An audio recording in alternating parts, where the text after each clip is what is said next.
LG Manoj Sinha की जानिब से एक बयान दिया गया है और इसमें उन्होंने जो निशाना बनाया है वो रुकने पार्लियामेंट आगा रुहुल्लाह को बनाया है और उन्हें कहा है कि आप बाज आइए, आप इस तरह के बयान दे रहे हैं जिससे जम्मू कश्मीर के अंदर कहीं न कहीं वो तफर्रक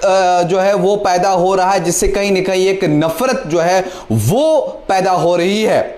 दरअसल एलजी मनोज सिन्हा जो एक संरचना जेएंडके का एक प्रोग्राम था उसकी इफ्तिताह के लिए गए हुए थे और उन्होंने कहा कि जम्मू कश्मीर जो है वो अब तरक्की की राह पे चल रहा है, अब कहीं ना कहीं एक नए स्टार्टअप की बात की जाती है, यह अब नया जम्मू कश्मीर बन चुका है। और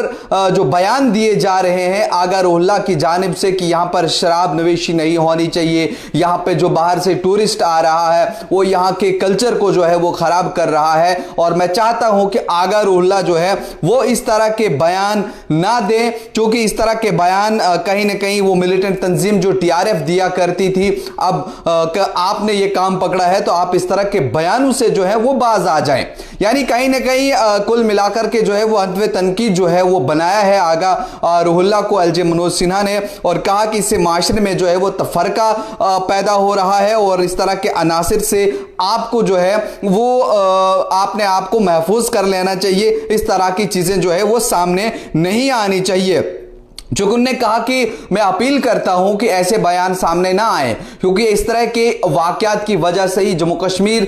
में अभी तक जो बर्बादी हुई है, यहां पर लाखों मासूम लोगों की जो है वो जानें चली गई है, वो कहीं ना कहीं इस तरह के बयानात से ही गई है। और इस तरह के भड़काऊ भाषण जो जब ये मिलिटेंट तंजीमें दिया करती थी लोग उनमें आते थे, और यही एक वजह रही है कि जम्मू कश्मीर घाटी के अंदर ये मिलिटेंसी जो है फैली हुई है। एलजी मनोज सिन्हा ने यह भी कहा कि अब वो वक्त नहीं है कि जम्मू कश्मीर के अंदर स्कूल कॉलेजेस बंद रहते हैं, अब तमाम के तमाम इदारे जो है वो खुले रहते हैं। एक वक्त था कि जब यहां पर हड़तालें हुआ करती थी, बंद की कॉल दी जाती थी, इश्तिहार निकाले जाते थे, कैलेंडर शाया होते थे, लेकिन अब अगर इस टाइम में कैलेंडर जारी किया जाता है तो वो बड़े बड़े फेस्टिवल्स के लिए, बड़े बड़े कल्चरल प्रोग्राम्स के लिए बाहर से जो मेहमान आते हैं, कश्मीर जो है वो 24 घंटे खुला रहता था। अब यहां के कश्मीर के नौजवानों के हाथों में जो है वो पत्थर के बजाय अब उन्होंने कलम उठाया है, और उस कलम की बिना पर अब यहां का नौजवान जो है वो आगे तरक्की की तरफ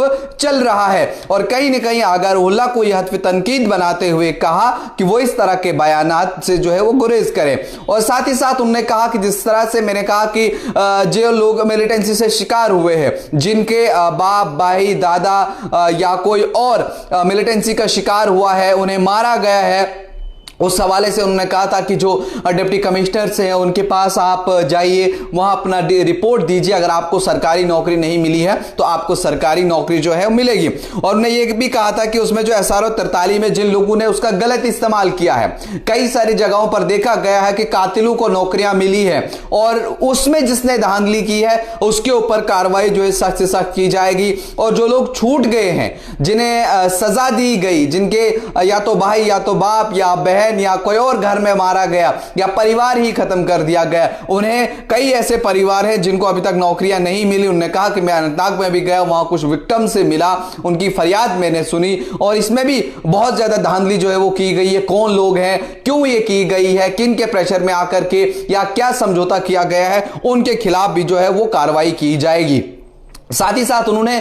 देश के वज़ीर-ए-आज़म नरेंद्र मोदी का भी हवाला दिया, कहा कि बीते 6 सालों में जिस तरह से प्रधानमंत्री नरेंद्र मोदी की जानिब से जम्मू कश्मीर के लिए बात की गई और यहां का एक नया जम्मू कश्मीर बनाने में जिस तरह से उन्होंने शुरुआत की, और कहीं ना कहीं अब वो चीजें तमाम की तमाम सामने में आ रही हैं और बड़ा एक अहम किरदार जो है वो सामने आ रहा है। और लेफ्टिनेंट गवर्नर जो है उन्होंने कहा कि अमृतकाल के सफर में अगले 22 साल जम्मू कश्मीर के लिए जो है वो सुनहरी साबित होने वाले हैं, यहाँ के नौजवानों के लिए, यहाँ की बाकी जो इंडस्ट्रीज है, यहाँ का जो सकाफत है, यहाँ बाकी चीजें हैं, यहाँ का जो आर्ट है, उसमें कहीं ना कहीं नया चार चांद जो है वो लगने वाला है। लेकिन कुछ ऐसे अनासिर हैं जो इस तरह के बयानात देते हैं, इस तरह की पावर्स रखते हैं और उसके बाद उसका गलत इस्तेमाल करते हैं। आपका इसके ऊपर क्या कुछ कहना है? एलजी मनोज सिन्हा का SRO 43 के अंदर कितना घोटाला, कितने घपलेबाजी हुई है, उसका कितना गलत इस्तेमाल किया गया है, जो आगा रुहुल्लाह को हदफ तनकीद बनाया,